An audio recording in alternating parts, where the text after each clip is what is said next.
All right, welcome back. The Guide for Veterans is number 2. This is our second webinar in the series, Determining Eligibility for VA Disability Benefits. Purpose is to help veterans determine if they qualify for VA disability benefits by explaining service connection, presumptive conditions, and eligibility factors. So determining eligibility for VA disability benefits. Welcome back. Today we're going to dive into how to determine if you qualify for VA disability benefits. Not all veterans do, so we'll go over that. So a quick recap of webinar 1. We basically covered VA benefits and how they are rated. And today, we're going to go into eligibility requirements, service-connected disabilities, and special considerations. Again, stay till the end, and I've got a free checklist for everyone that attends to the end to determine eligibility and help you determine if you're eligible. Again, my name is Nick Rios. Nick, I retired from the Marine Corps in 2009 as a gunnery sergeant. I'm 100% P&T rated, disability rating from the VA. And I did write the book, How to Write Your Own Successful VA Claims for Service-Connected Disability Compensation, a VA claim guide. For you can really get it as an audio book, an ebook, or get a physical copy of it on Amazon. If you're interested, you can just look up my name on Amazon and it'll come up. My backstory, excuse me again, I retired from the Marine Corps in 2009 after 20 years. Went to VA, got an initial rating of 30%. Went to the VA only because at the TAM class that I went to, that's what they recommended, so I did so. Didn't really expect to get much, didn't really want much, but a 30% rating, I was fine with that, whatever. Come to find out, 30% of a 30% disability rating for a retiree makes their retirement, 30% of their retirement pay tax deductible. They do not get a concurrent receipt, an additional payment of compensation. That would be concurrent receipt, a payment from the VA, and then my retirement pay. So when I was going to college to get my degree in business finance, the veterans advocate for the college looked at my VA disability rating, looked at my VA claims, and then worked to get it up to 50%. So that way I would get my entire retirement pay and a secondary compensation, a compensation payment from the VA for my disability at 50%.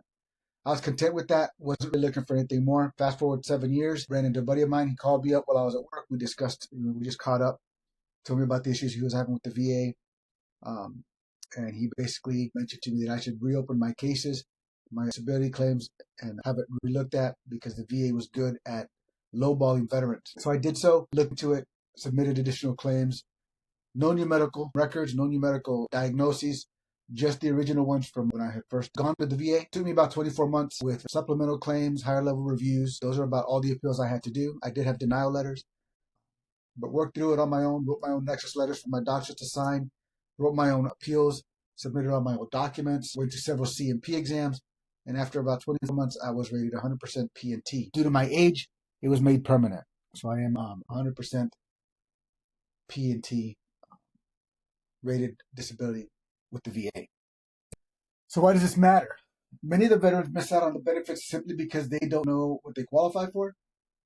Another reason, and this is one that I fell into, is that I'm fine. There are veterans that deserve it more than me, and that's one of the reasons why I really wasn't too concerned with applying for disability rating compensation for the VA. Another reason is only about 30% of eligible veterans apply for VA disability benefits. One thing about veterans not applying for VA disability benefits, in a sense, and take this with a grain of salt, take this however you want, but by not applying for your VA disability benefits that you've earned, in a sense, we're basically hurting our fellow veterans, our fellow brothers and sisters, because there's not enough data with the VA to determine what's actually disability that was caused by service connection, by our service in foreign countries, in war zones, in different combat areas, et cetera, et cetera. The PACT Act of 2022 to that in a video, and we'll go over some resources. So who qualifies for VA disability benefits? I know we kind of went over this in the last one, but let's go over it. So basic eligibility requirements. You must have served on active duty for training, or inactive duty for training. Must have service-connected disability or condition aggravated by service. Discharge status must be honorable or general under honorable conditions. Now, the last one, your discharge status, let you know, I'll tell you right now that there is, if you have a dishonorable discharge or a bad conduct discharge, you can submit VA disability claims, and the VA will look at every single claim individually. There are instances where they make exceptions, So if you do not have one of these file, but the VA does have the ability and the right to determine whether you have earned or deserve the disability compensation based on your discharge. Service connection explains. So what is a service-connected disability? Service-connected disability is an injury or illness directly caused by military service, or it's a pre-existing condition worsened by service, or a secondary condition caused by a primary service-connected condition. All right, real easily, real simply put, injury, you're wounded in combat, and you have damage to your, to your arm, to your shoulder, you're missing a limb, service-connected. That's direct cause. Pre-existing conditions worsened by service. Say you had knee surgery as a college athlete. You were cleared to enlist, but during your time in the military, regardless of how long, your knee deteriorated, and that would be a pre-existing condition worsened by service.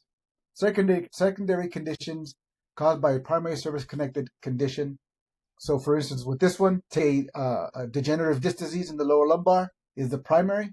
Secondary would be sciatica to the right and left limb, either or, lower limb, and that would be rated separately as a secondary condition to the lower lumbar degenerative disc disease. Okay, let's move on. So 3 types of service connection: direct service connection, injury, illness directly caused by military service. Example: a soldier develops tinnitus after prolonged exposure to loud explosions. Again, caused by direct military service. Second, aggravated service connection, a pre-existing condition worsened by military service. A recruit with mild asthma experiences severe symptoms after exposure to burn pits. Okay. Third, secondary service connection. Condition develops due to a primary service condition connected disability. Again, example, a veteran with a knee injury develops back pain due to an altered gait.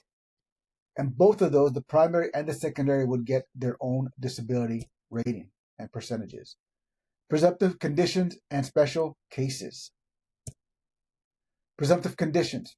What are they?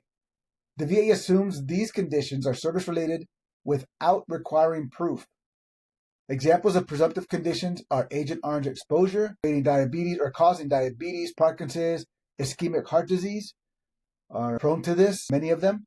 Gulf War veterans, chronic fatigue syndrome, fibromyalgia. These 2 took forever to get recognized, but our Gulf War veterans, of which I am one, these are presumptive conditions. Burn pit exposure, you got respiratory illnesses and some cancers. These are specifically outlined by the VA. Burn pit exposure, of course, applies to any veteran. World War II, a lot of our World War II veterans are dying off at this point. Korean War veterans, Vietnam, and all have some rate of exposure to burn pits. So you might qualify automatically if you served in a specific location and time frame. Again, these are identified specifically by the VA. The PACT Act of 2022 does identify this. It also identifies specific cancers and other diseases. Special considerations for certain groups. So combat veterans, obviously, because of their service, it's an easier path to proving service connection because you are actually in a combat zone. POWs, prisoners of war, automatically qualify for some conditions that were already proven to be disabilities caused by captivity, prisoner of war being a prisoner of war. Veteran exposed to toxic substances. The VA now recognizes many new conditions related to burn pits, radiation, and hazardous materials. Again, this comes about from the Congress passing the PACT Act of 2022. So understanding how VA reviews eligibility, all right? So evidence the VA requires: medical records, VA or private doctor documentation, your service records proving you served where you claim exposure happened, and a nexus letter, a doctor statement linking your disability to service. So with the nexus letter, as I mentioned at the beginning, I wrote my own nexus letter. After doing some research, a nexus letter can be anything that basically identifies what your current disability is, your time in service, where you served, what happened while you were in service, and there's a little known phrase that has to be, and I emphasize, has to be in the nexus letter. And that phrase is simply as, quote, "It is as likely as not," unquote, and then caused by such and such. All right? but we'll get into that in another webinar in more detail. So common reasons claims are denied. Lack of sufficient medical evidence. That's a no-brainer.